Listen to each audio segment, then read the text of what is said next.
ब्राह्मणों के आशीर्वाद और प्रशंसा से युधिष्ठिर को मन ही मन में अहंकार आ जाता है।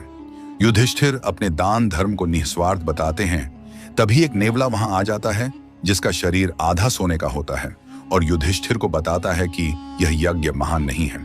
युधिष्ठिर नेवले से पूछता है कि मैंने इस यज्ञ को पूर्ण करने के लिए सब कुछ किया है, इसीलिए यह यज्ञ महान है। वह नेवला राजा युधिष्ठिर को बताता है कि यदि आपका यह यज्ञ महान होता तो मेरा सारा शरीर सोने का हो जाता।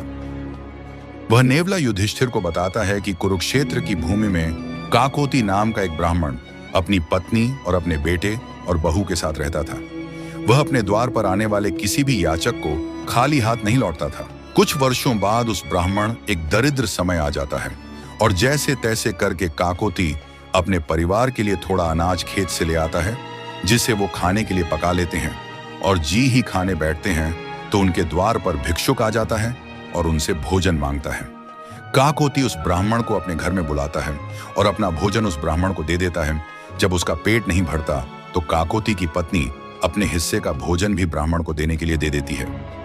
भूखे ब्राह्मण को काकोती अपने हिस्से का सारा भोजन दे देते हैं। वह ब्राह्मण जब ये देखता है तो खड़ा हो जाता है और अपने असली रूप में आता है, जो स्वयं काल थे और उनकी परीक्षा लेने के लिए आए थे, जिससे खुश होकर स्वर्ग में उन्हें स्थान मिल जाता है।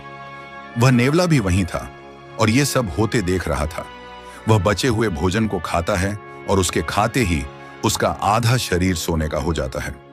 युधिष्ठिर को नेवला बताता है कि मैं अपने आधे शरीर को पूरा सोने का बनाने के लिए यहाँ आया था, लेकिन मैं पूर्ण सोने का नहीं हुआ, इसलिए मैं कहता हूं कि आपका यज्ञ महान यज्ञ नहीं है। आपको भी अहंकार है, इसलिए मेरा शरीर सोने का नहीं बना। युधिष्ठिर का अहंकार टूट जाता है और वह श्री कृष्ण से क्षमा मांगता है।